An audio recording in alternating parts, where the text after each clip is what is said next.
Hablar del jardín escultórico que construyó Edward James en Las Pozas, en Xilitla, es hablar de un jardín sorprendente, insólito para la historia de este tipo de parques, que sí, en Europa hay parques que tienen simulaciones de seres fantásticos o grutas o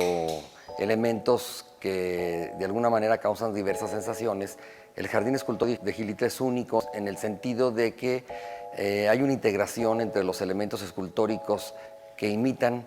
o tratan de copiar algunos elementos de la naturaleza, pero también mezcla elementos arquitectónicos traídos de estilos arquitectónicos como el gótico. Y esto hace único a este espacio,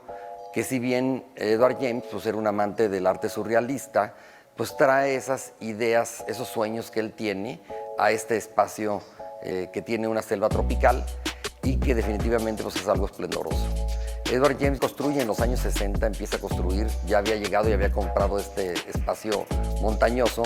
que le atrajo mucho porque había orquídeas. Él empieza a hacer una colección de orquídeas inicialmente, pero en una de las heladas se queman. Entonces dice, no, pues para que no se quemen estas orquídeas nuevamente, pues los voy a hacer de concreto. Entonces empieza a hacer esta gran serie de construcciones que, como les digo, más o menos a mediados de los 60 empieza a realizar. Encuentra muy buen personal en Xilitla, se reúne de un carpintero que empieza a hacer unas cimbras muy detalladas con madera del lugar, y esto les sirve para poder forjar los moldes y poder colar y crear estas estructuras fantásticas en algunos de los casos, porque algunas reproducen seres vegetales y de alguna manera cambian el sentido del espacio. Es interesante que este jardín lo va uno descubriendo a manera de que va uno caminando, o sea, no es un jardín plano, es un jardín ubicado en terrazas dentro de la misma sierra, entonces no puede ver uno un conjunto y luego ver el otro, sino que tiene que caminar por parte de la selva y adentrándose de este espacio vegetal e ir descubriendo. Otra cosa muy interesante que le atrajo a Edward James fue las cascadas o caídas de agua que tiene el lugar, y eso lo integró a las mismas construcciones. Esto hizo que el lugar tuviera otras sensaciones diferentes a la de solamente observar las zonas naturales, sino tener un sonido que en este causa las corrientes del agua y las caídas dentro del mismo espacio. Entonces, dentro de esta caída crea varias pozas, incluso esas pozas también tienen incluidas estructuras arquitectónicas, algunos arcos, algunos elementos ornamentales, incluso hay un puente muy interesante con dos elementos verticales que la cruzan, y esto lo hace de alguna manera diferente al tener un jardín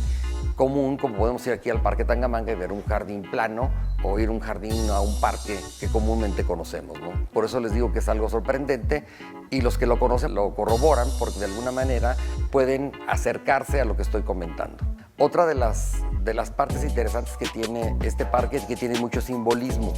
O sea, él entre sus sueños, entre lo que había leído, entre lo que traía en su mente, crea simbolismos diferentes en cada una de las estructuras. Así, por ejemplo, están unas serpientes a la entrada que representan los 7 pecados capitales, o están algunos otros elementos ornamentales como la flor de lis o elementos que él va dejando dentro de estas estructuras. Originalmente, Edward James quería manejar también varias casas para animales que estaban en peligro,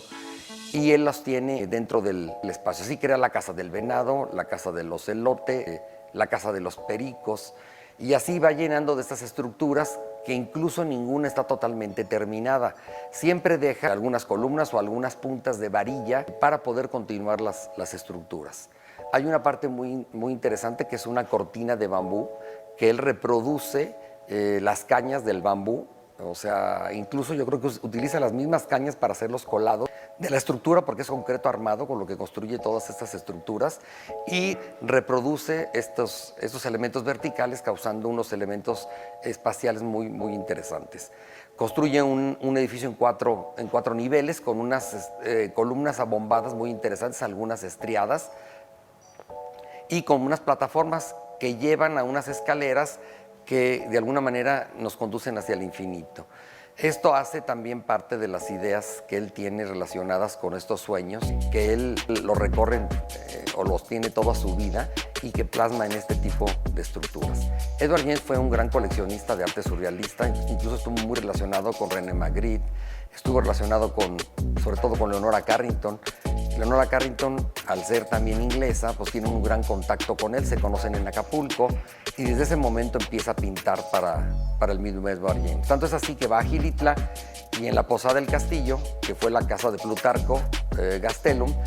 pinta un elemento animal, personaje surrealista en uno de los muros, y eso hace que este arte también llegue en este tipo de mural a la población de Gilitla. Leonora Carrington pinta para él muchísimos cuadros, incluso se convierte en su mecenas, el mismo Edward James, y con eso va produciendo y va viviendo también la misma Leonora Carrington y su familia. Parte de esta colección se encuentra en West Dean, que es uno de los palacios que tiene Edward James y que le dejan en herencia sus padres en Inglaterra. Actualmente parte de este castillo es una escuela de restauración y que contiene parte de esta colección de obras de arte, entre otros famosos surrealistas allá en Inglaterra. El mismo Edward James trae parte de esta colección a Gilitla y la tiene en la misma casa que les he comentado, que se llama la Posada del Castillo, y con eso él empieza a generar y narrar también parte de sus historias, porque él hacía poemas y Leonora Carrington hacía cuentos. Entonces hay una gran relación entre las ideas de uno y del otro dentro de este mismo arte surrealista. Precisamente hace 2 años se inaugura el Museo Leonora Carrington Gilitla, que se construye en este lugar por esa cercanía que tuvo Leonora Carrington con el mismo Edward James. Entonces, esta relación hace más fuerte en Gilitla pues esta historia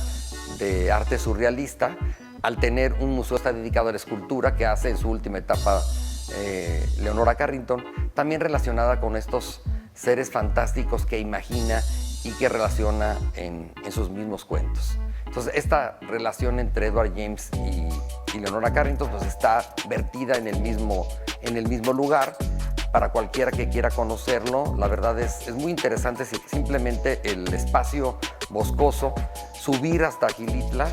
por este camino tortuoso de curvas, pero que tiene una impresionante vista y paisaje, pues permite llegar a las pozas, conocer el jardín escultórico y también acceder en el centro del pueblo. El mismo municipio donó en comodato una casa y un terreno para poder construir este museo, que permite conocer este arte que he comentado, así como el mismo trabajo de Leonora Carrington. Así que será